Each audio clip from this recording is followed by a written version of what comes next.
Hi hello viewers, welcome to NTV. నేను తారక్.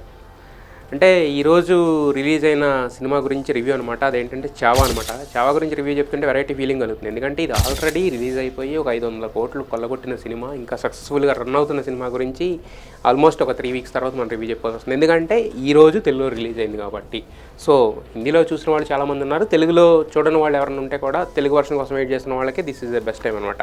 అయితే చావా ఎలా ఉందంటే, సినిమా ఎలా ఉందనేది ఆల్రెడీ చాలామంది తెలుసు, బట్ అది కూడా మాట్లాడుకున్నాం. బట్ బిఫోర్ దట్ ఏంటంటే, తెలుగులో వస్తుంది కాబట్టి, ఒక హిందీ సినిమాని డబ్ చేసి తెలుగులో తీసుకొస్తున్నారు కాబట్టి ఆ డబ్బింగ్ గురించి ముందు మాట్లాడుకుంటే కనుక డబ్బింగ్ క్వాలిటీ అయితే బాగుంది. కాకపోతే దీంట్లో మెయిన్ ప్రాబ్లం ఏంటంటే స్క్రిప్ట్ అనమాట. మరి ఆ స్క్రిప్ట్ దాన్ని ఎలా అనువదించారో మక్కి దించారో తెలియదు, కానీ మొత్తానికి టోటల్గా ఏంటంటే ట్రూ ట్రాన్స్లేషన్ అనమాట. అంటే తెలుగు బాగా మాట్లాడడం వచ్చిన వాళ్ళకి, తెలుగు బాగా తెలిసిన వాళ్ళకి కూడా తెలియని కొన్ని పదాలు అనేవి దాంట్లో వినిపించడం అనేది జరిగింది. బట్ అసలు ఆ సిచ్యువేషన్కి అయితే మొత్తం టోటల్గా సిచ్యువేషనే డిస్టర్బ్ అయిపోయిన సౌండింగ్స్ కూడా కొన్ని చోట్ల వచ్చినాయి.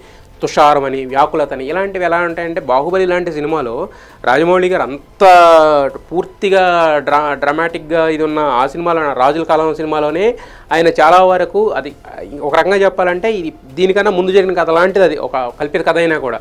సో ఆ సినిమాలోనే రాజమౌళి గారు చాలా సింప్లిఫైడ్గా అందరికి అర్థమయ్యేలాగా తెలుగు అన్ని కేర్ తీసుకుని చేశారు. బట్ దీంట్లో మరి తెలుగు వాళ్ళకి తీసుకొస్తున్నాము, తెలుగుకి ఇస్తున్నామని చూడకుండా మరి అంటే ఎక్కడ జరిగిందనే మిస్టేక్ అయితే తెలియదు, కానీ బట్ దీంట్లో వాడిన భాష అటు గ్రాంధికాన్ని మించిపోయేవి కూడా ఉందన్నమాట. చాలా వరకు అర్థం కాని పదాలతో నింపేశారు. కొంచెం అది మాత్రం టోటల్గా ఆ సీన్లో ఉన్న ఎసెన్స్ని కూడా తీసేసినాయి. ఎందుకంటే హిందీ వర్షన్ చూసిన వాళ్ళందరూ హిందీ వచ్చిన వాళ్ళు పూర్తిగా హిందీ వచ్చిన వాళ్ళు కాదు, సగం 70%, 60%, 80% అర్థమైన వాళ్ళు కూడా సబ్ టైటిల్స్తో ఉన్న దాంట్లో ఉన్న ఫీల్ అయితే మాత్రం తెలుగు వర్షన్లో ఫీల్ అయితే తగ్గిందని చెప్పుకోవచ్చు. డబ్బింగ్ క్వాలిటీ అయితే బాగుంది, దాంట్లో కంప్లైంట్ ఏం లేదు. అలాగే కథ మిక్సింగ్ కూడా కొన్ని చోట్ల ఏంటంటే ఆర్ఆర్ వచ్చినప్పుడు ఓవర్ డామినేటింగ్గా, తర్వాత మళ్ళీ మాటలు వచ్చినప్పుడు నార్మల్గా, ఇలా అక్కడక్కడ కొంచెం ఇబ్బంది పెట్టింది ఫస్ట్ హాఫ్లో. బట్ తర్వాత ఒక లేటర్ హాఫ్ అన్ అవర్ తర్వాత మొత్తం సెట్ అయిపోయింది అనమాట. This is about the Telugu dubbing ఎలా ఉంది క్వాలిటీ అనే దాని గురించి చెప్పుకోవడానికి. ఇది పక్కన పెట్టేస్తే కనుక దీనిలో అర్థం కాని విషయం ఏంటంటే, చావా అనే దాని మీద, సినిమా మీద ఒక నిజ జీవిత చరిత్ర, బట్ ఒక బయోపిక్ తీస్తున్నప్పుడు ఏంటంటే నిజాలని చూపించలేము, గ్లోరిఫై చేయాలి కొంతవరకు. అది ఎంతవరకు అనేది డైరెక్టర్ వ్యూ మీద, అతను తీసుకున్న సినిమాటిక్ లిబర్టీ మీద ఆధారపడి ఉంటుంది. దాని వరకు చేశారు. గనోజీ అండ్ కానోజీ క్యారెక్టర్లతో రెండింటితో ఒక చిన్న కాంట్రవర్సీ వచ్చింది. చిన్నది కాదు, చాలా పెద్ద కాంట్రవర్సీ వచ్చింది. వాళ్ళు ఇంకా 100 కోట్లకు పరువు నష్టం దావా వేశారు. డైరెక్టర్ వచ్చి సారీ చెప్పాడు.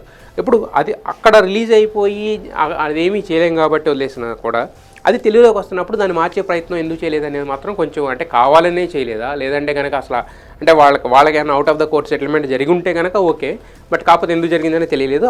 ఆ కేర్ అయితే మాత్రం అది నార్మల్గా, అది జనరల్గా ఎవరైనా ఒక చిన్న, ఇప్పుడు మనకి కానోజీ అంటే ఎవరు మనకు తెలియదు, ఆ ప్లేస్లో వేరే పేర్లు పెట్టినా కూడా మనం అదే అనుకుంటాం. యాక్చువల్లీ అక్కడ ఉన్న రిలేషన్ ఇంపార్టెంట్, అక్కడ నడుస్తున్న సీన్ ఇంపాక్ట్ ఏంటి, కానీ మనకి చరిత్ర అంటే అందరూ చరిత్ర తెలుసుకుని చదివి వస్తారనుకోవడం ఇదే.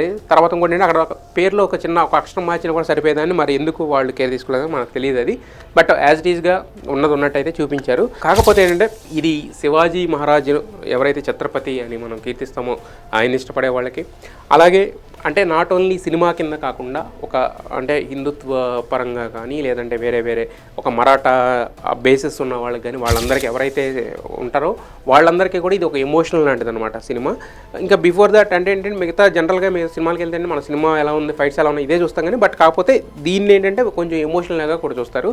ఫస్ట్ హాఫ్ మనం ఇంతకుముందు చెప్పుకున్నట్టు కానీ, ఫస్ట్ హాఫ్ ఏంటంటే కొంచెం గ్లోరిఫికేషన్, ఏం జరిగింది, శివాజీ వారసుడి కింద ఈయన ఎలా వచ్చాడు, సో అసలు అంటే ఔరంగజేబు కరుడుగట్టిన ఒక మొఘల్ సామ్రాజ్య చక్రవర్తి అయిన ఔరంగజేబుకి ఇతనికి టిఫ్ అనేది ఎక్కడ స్టార్ట్ అయ్యింది, ఎలా జరిగింది, అంటే ఇతను శివాజీ మహారాజ్ కొడుకైన సంభాజీని హతమార్చడానికి, చావా ఎవరైతే ఉన్నారో హతమార్చడానికి పనిగట్టుకున్న ఔరంగజేబు దిగి రావాల్సి వచ్చిన అంత అవసరం ఏమొచ్చింది, ఇవన్నీ కూడా చూపిస్తూ వెళ్ళారు. అంత బాగానే ఉంటుంది. బట్ సెకండ్ హాఫ్కి వచ్చేసరికి ఏంటంటే, సెకండ్ హాఫ్ కూడా స్టార్ట్ అవ్వని కొంచెం ఇదిగా ఉన్నా, దాని తర్వాత వచ్చే వార్ ఎపిసోడ్స్ కానీ, దాని తర్వాత అవన్నీ కూడా ఏంటంటే చాలా చావాని కొంచెంసేపు మనకి యాక్షన్ మోడ్లోకి తీసుకెళ్ళిపోతాయి అనమాట.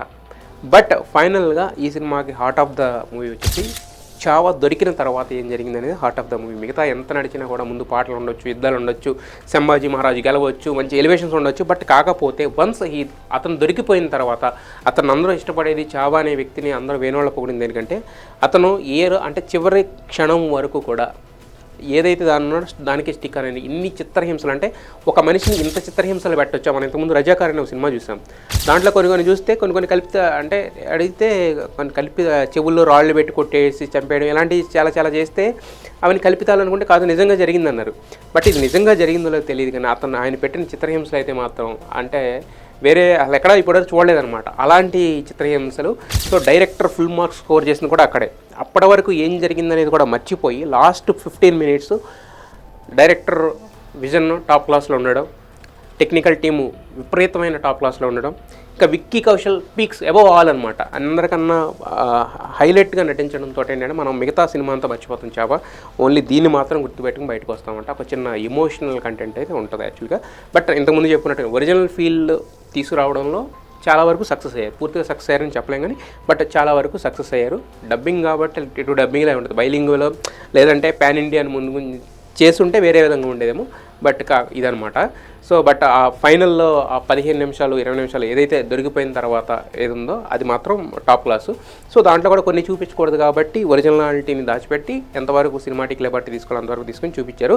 బట్ చావా అంటే ఈ వీక్ రిలీజ్ అయిన సినిమాలు అంటే ఒకసారి చూసుకుంటే కనుక చావా ఏంటంటే అంటే ఇది పిల్లలకి చాలామంది తెలుగులో వస్తుందని అప్డేట్ ఉంటే కొంతమంది చూడకుండా ఆగేవాళ్ళేమో. బట్ అప్డేట్ లేకపోవడం అంటే చాలామంది చూశారు.